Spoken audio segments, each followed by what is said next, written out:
வணக்கம், வாழிய நலம். ராமானுஜர் ஸ்ரீபெரும்புதூர்ல குடும்பத்தோட இருந்தாரு. அவருக்கு ஒரு 16, 17 வயசுல திருமணம் ஆயிடுச்சு. திருமணமாகி ரொம்ப சந்தோஷமா அவங்க இருந்தாங்க எல்லாரும். அப்ப சில கொஞ்சம் 1 வருஷத்துக்குள்ளே ஒரு தந்தை இறந்துடுறாரு.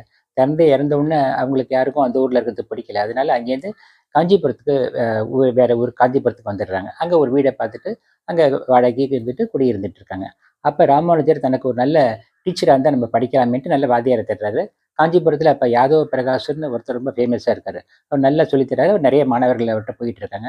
அதனால இவரும் அவர்ட்ட போய் பாடம் படிக்கலாம்ன்னு அவர்ட்ட போய் சேர்ந்து அவர்ட்டயே சேர்ந்துடுறாரு. ஸ்டூடெண்ட்டா சேர்ந்துடுறாரு. யாதவ பிரகாஷர் வந்து அத்வைதவாதி. அதாவது கடவுளுக்கு உருவம் கிடையாது அப்படின்னு சொல்லுவாரு. ராமானுஜரும் துவைதம். அதாவது கடவுளுக்கு உருவம் இருக்கு. அவர்தான் நாராயணன், அவர்தான் பெருமாள் அப்படின்னு சொல்றவரு. பட் எனிவே அது வந்து ஒரு பெருசா எடுத்துக்கல. ஒரு கிளாஸ்ல ஒரு ஸ்டூடெண்ட்டா ஒரு பாடத்தை லிசன் பண்ணி கேட்டுட்டு இருப்பாரு. இருந்தாலும் ஏதாவது தப்பான கருத்து சொன்னா அவருக்கு வந்து அந்த சரியான கருத்தை அவர் பதில் சொல்லுவாரு ராமானுஜர். அது ஒரு பழக்கமா வச்சிருந்தாரு.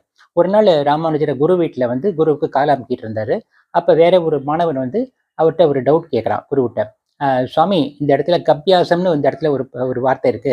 பெருமாளை பத்தி சொல்லும்போது அதுக்கு என்ன சுவாமி அர்த்தம் அப்படிங்கிறான். உடனே குரு கபின்னா குரங்குப்பா. கப்பியாசனம் பெருமாளுடைய கண்களை அந்த குரங்குடைய பிருஷ்டத்துக்கு கம்பேர் பண்ணியிருக்காங்க அப்படின்னு சொல்லிடுறாரு. ராமானுஜர் காலம் இருந்தாரு கேட்டோட அவர் துடிச்சு பெறாரு. அவர் கண்கள்லேருந்து அப்படியே பொல பொல பொலன்னு தண்ணி வந்து அவரை குருவோட காலில் விழுந்து காலை நனைச்சிருது.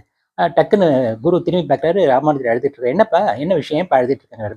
சுவாமி தாங்கள் வந்து தவறான பொருள் சொல்லிட்டீங்க. அதை கேட்டோன்னே எனக்கு மனசு ரொம்ப கஷ்டமாயிடுச்சுங்கிறது. என்ன பார்த்தா சரியான பொருள் என்னப்பாங்கிறாரு.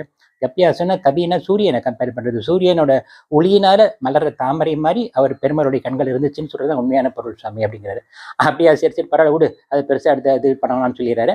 இருந்தாலும் 2 பேருக்கும் ஒரு விதமான ஒரு அபிப்பிராய பேதம் இருந்துகிட்டே இருந்துச்சு. அப்புறம் கொஞ்ச நாள்ல அவர் பிரிஞ்சு அவர்கிட்ட இருந்து வெளியில வந்துட்டாரு ராமானுஜர். நன்றி, வணக்கம்.